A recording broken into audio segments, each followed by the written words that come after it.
So let's go ahead and start from step number 1. In order to start selling on Etsy, the first thing that you need to do is register for your Etsy seller account. It's absolutely free and it's easy to do. So just head over to Etsy's website or click on create an Etsy seller account in the dropshipping cheat sheet. Then click on get started, enter your email address and your designated password, and that's how easy it is to sign up with a free Etsy account. And as you can see right here on the top right, you should already be logged into Etsy. Now scroll to the bottom and you'll see open your Etsy shop. So we're going to go ahead and click on that link. Then it's going to give you a nice little welcome sign. We're going to click on let's do this. Then you can fill in a small questionnaire, but I'm going to go with skip these questions and start my shop. My shop language is in English. The shop country is whatever country you reside in, and the shop currency is what currency you want to use on your shop. And in most cases, we're going to go with the United States dollar. Then I'm going to click on save and continue. Now I can name my shop. So you can use a business name generator. You can use ChatGPT to help you generate a store name for your shop, or maybe you have no idea what your shop name is going to be. You can always skip this and come back later, or write a shop name,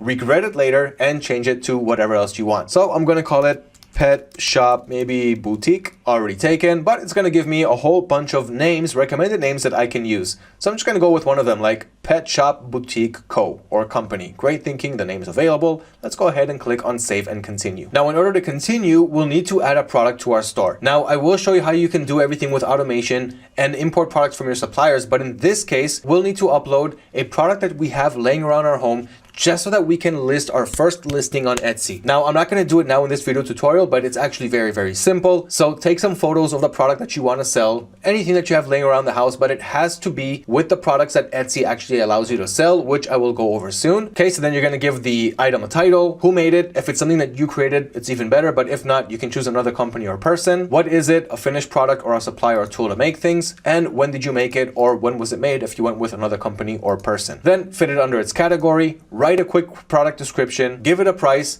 and continue scrolling down so that you can finish uploading your first Etsy product manually. Under country of origin, write the country that you're shipping it out of. Now, most likely, you're not going to make a sell on this product unless, of course, it's something that people are actually looking for. But we want to do this just so that we can get to the Etsy shop manager. So put in the country, the postal code, and the processing time, how long it will take you to ship out the product if it sells. Then you've got your shipping options. So you've got the shipping service, how long it will take the package to deliver after it was shipped. So here, for example, you can go with 5 to 10 business days, or depending on how long it will take your item to reach your buyer. So you're either going to go with free shipping or you're going to charge for shipping. So the first one is for domestic. So this is if I have a domestic sell, and the other one everywhere else is if I was able to sell it to another country in a different location. So same thing, shipping service, delivery time, and what you'll charge if you'll charge for shipping. Then you can save this as a shipping profile. But because you added this product from your home and now you're not going to add any more products from home, you don't really need to save this shipping profile unless you want to keep listing items and selling them from the comfort of your own home. Now, if I scroll down to the bottom, you'll also see that Etsy provides us with easy shipping policies as templates. So here I can get started with a simple policy, returns and exchanges in 30 days. So this means that the buyer can return or exchange his item within 30 days. The buyer is responsible for return shipping costs, meaning the buyer is going to pay for the return shipping, and buyer is responsible for loss in value if the item isn't returned in original conditions. But we're going to go over all of this. You can also create your own policy from here, or you can do it from the shop manager after you import this product. Then you're going to click on save and continue, and your first product will be listed. But now that you understand how to list a product on Etsy really quickly, just so that you can